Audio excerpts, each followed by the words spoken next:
X और Y के लिए हल कीजिए। ये दो इक्वेशन है system of equation, 2x minus y is equal to 14 और minus 6x plus 3y is equal to negative 42। अब क्योंकि मुझे एलिमिनेशन मेथड इस्तेमाल करना है, लेकिन इस एलिमिनेशन अप्लाई करने के लिए मुझे किसी एक इक्वेशन को इस तरह से मल्टीप्लाई करना होगा कि एक वेरिएबल दूसरी से जमा या नफी करने पर कैंसिल आउट हो जाए। तो मैं देख रहा हूं पहली में नेगेटिव वाई है, दूसरी में प्लस 3y है, तो अगर मैं पहली इक्वेशन को 3 से मल्टीप्लाई कर दूं तो यहां पर नेगेटिव 3y आ जाएगा और y जो है आसानी से कैंसिल हो जाएगा, खत्म हो जाएगा। और मैं बिल्कुल वही कार्रवाई करने जा रहा हूं, 2x माइनस वाई को थोड़ा सा खिसका लूं जी। तो 2x minus y is equal to 14 को मैं जब 3 से जरब दूंगा तो ये क्या हो जाएगा, 2 तिया 6 यानी 6x, 3 एकम 3 यानी कि negative 3y is equal to 14 तिया 42, 10 तिया 30 और 4 तिया 12, 10 और 12 को आपस में जमा करेंगे तो ये 42 आ जाएगा, यानी कि 42 आ जाएगा। तो 6x minus 3y is equal to 42। ये स्केल अप होने के बाद 3 से जरब खाने के बाद ये इक्वेशन पहली इक्वेशन की हालत ये हो गई।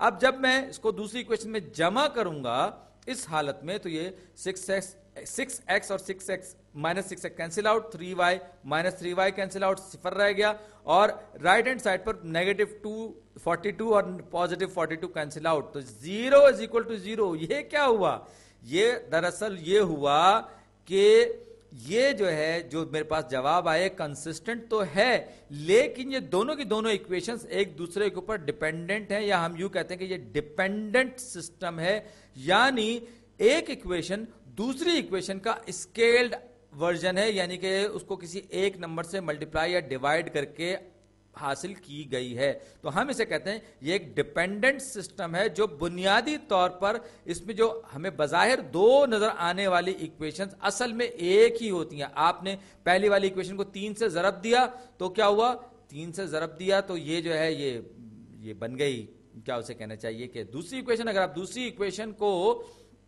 अगर आप इसको नेगेटिव 1 से जरब देंगे, आप देखें आपने इसको इस तब्दील शुदा हालत को नेगेटिव 1 से जरब दिया तो negative 6x plus 3y equal to 42 हो गया, और ये देखिए दोनों की दोनों इक्वेशन सेम हो गई।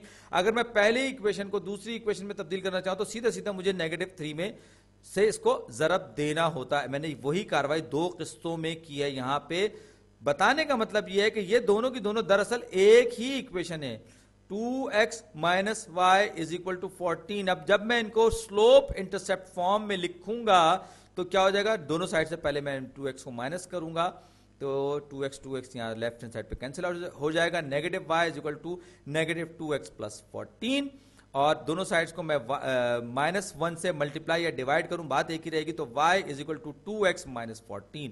तो ये एक ऐसी इक्वेशन है जिसका y इंटरसेप्ट नेगेटिव 14 है, y इंटरसेप्ट नेगेटिव 14 और स्लोप इसकी 2 है, तो y एक्सिस ये आया और ये इसका x एक्सिस आया। मैं बहुत रफली बना रहा हूं, बहुत सिर्फ बताने के लिए। तो नेगेटिव 14 यहां कहीं होगा नीचे की तरफ, 0, नेगेटिव 14 ये इसका y इंटरसेप्ट होगा, और स्लोप जो है इसका 2 है, तो ये अच्छी खासी ऊपर उठती हुई होगी, y ओवर x का जो रेशियो होगा वो 2 होगा।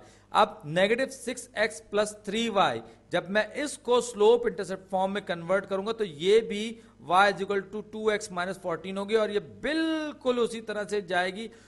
इसका एक एक पॉइंट, दोनों इक्वेशंस का एक एक पॉइंट दूसरी इक्वेशन के साथ ओवरलैप कर रहा होगा, यानी इसमें इन्फिनिटली मैनी सॉल्यूशंस मिलेंगे। 0 इक्वल टू 0 मिलेगा, 1 इज इक्वल टू 1 मिलेगा जवाब में, 2 इज इक्वल टू 2 मिलेगा। कोई वेरिएबल आपको इस तरह से सॉल्व करने पर नहीं मिलेगा। हाँ, अलबत्ता अगर 0 इज इक्वल टू 1 मिलता तो हम ये कहते हैं कि ये इनकंसिस्टेंट सिस्टम है, यानी कि एक ऐसा सिस्टम जिसमें दो स्ट्रेट लाइंस आपस में इंटरसेक्ट करती ही नहीं।